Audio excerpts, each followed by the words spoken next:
ఇక్కడ ఇల్లులు కూల్చారంటున్నారు. కానీ ఇది ప్రభుత్వ స్థలమనా లేదంటే గవర్నమెంట్ స్థలమనా? గవర్నమెంట్ది ప్రభుత్వాన్ని కాదు, మేము రూపాయితో కొనుక్కున్న స్థలం, ఇది మా స్థలం. మాకు ప్రభుత్వందో గవర్నమెంట్దో అమ్మిన ఆయన దగ్గర మేము మా స్వతహాగాతో మేము కష్టపడి కొనుక్కున్న సొమ్ము ఇది. ఎవరిదో మేము దోచుకోట్లా, ఎవరి దగ్గర లాక్కోవాలి. ఎక్కడెక్కడో వెళ్ళి శంకుస్థాపన చేస్తున్నారే సీఎం గారు. నిన్న విశాఖ వెళ్ళారు, అక్కడ శంకుస్థాపన చేయకపోతే శంకుస్థాపన చేసిన మేము గూడు కింద పడిపోయిందిగా, మా దగ్గరికి ఎందుకు రాట్లా? ఈరోజు నా పిల్లోడిని పట్టుకొని నేను రోడ్డు మీద ఉన్నా. నాకేంటి కర్మ? మా ఆయన ఆర్మీలో చేసి వచ్చాడు, దేశానికి సేవ చేసి.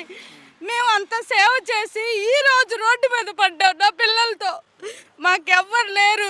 నా పిల్లలు పట్టుకొని నేనేం చేయాలి? రేపు ఆయన కాలు ఇరిగింది, ఆయన వాళ్ళ నాన్న చేసిన దానికి ఇచ్చాడు. రేపు నేను ఈ పిల్లలకి ఏమి ఇవ్వాలి? ఉన్నది ఒక్కదాన్ని పోగొట్టుకొని. మీ ఆయన ఆర్మీలో ఉన్నారమ్మా?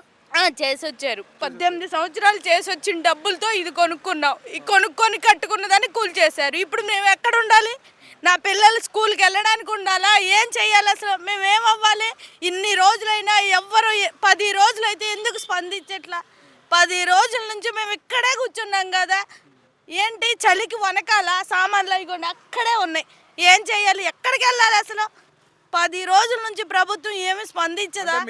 మీ ఆయన దేశాన్ని సేవ చేసిన వచ్చిన డబ్బులతో కొనుక్కున్నాం. ఓకే, మేము ఏం పెట్టాలి? అసలు ఎలా బ్రతకాలి? మీలాంటి వాళ్ళకి ఇలా జరిగితే మరి ఇంకా సామాన్యులకు మరి ఇంకా అదే కదా. సామాన్యులైన అసలు మేము మీ దగ్గరకు వచ్చాంగా, మీరు మా దగ్గరికి రాకపోయినా మీ దగ్గరికి 3 సార్లు వచ్చాం.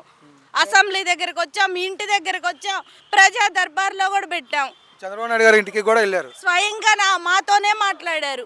అమ్మ మా దృష్టికి వచ్చింది, నేను చేస్తానన్నారు. మేము నమ్మకంతోనే ఓటేసి గెలిపించాంగా మిమ్మల్ని. లోకల్గా ఎమ్మెల్యే గారు కానీ ఎంపీ గారు కానీ ఎవరైనా వచ్చి మిమ్మల్ని పరామర్శించడం కానీ ఏం జరిగిందో తెలుసుకోవడం కానీ చేశారా? మమ్మల్నే రమ్మన్నారు. అయినా కానీ మేము మా దగ్గరికి రాకపోయినా మేము మమ్మల్ని అధికారులుగా గౌరవం ఇచ్చి మేమే వెళ్ళాము. చేస్తామమ్మా, నేను మానవతా దృక్పథంతో సాయం చేస్తానన్నారు. మేము కూడా ఈ రోజు వరకు వెయిట్ చేసాం. చేస్తా అన్నారు కదా, చేసి మాకు మంచి కల్పిస్తారన్న ఆశతో చూస్తున్నాం. ఇంకా ఎన్ని రోజులు చేస్తారు? ఎన్ని రోజులు మమ్మల్ని ఇలా రోడ్డుకి ఇడుస్తారు? టైం అయిపోయిందంటే మా స్థలాల్లో ఎవరో కబ్జాదారులు వచ్చి ఇల్లు వేసుకుంటుంటే మేము దిక్కులేని వాళ్ళలాగా చూస్తూ ఉండాలా? మా స్థలాలు వాళ్ళకిచ్చి మేము రోడ్డు ఎక్కాలా? ఏంటి అసలు? ఎందుకు? మేము ఏం పాపం చేసాం? ఇంత బిలో మిడిల్ క్లాస్ అవ్వడమే మేము చేసిన పాపం. ఇక్కడ ఉన్న వాళ్ళందరూ రేపు నా పిల్లలకి మేము ఏమి ఇవ్వాలి?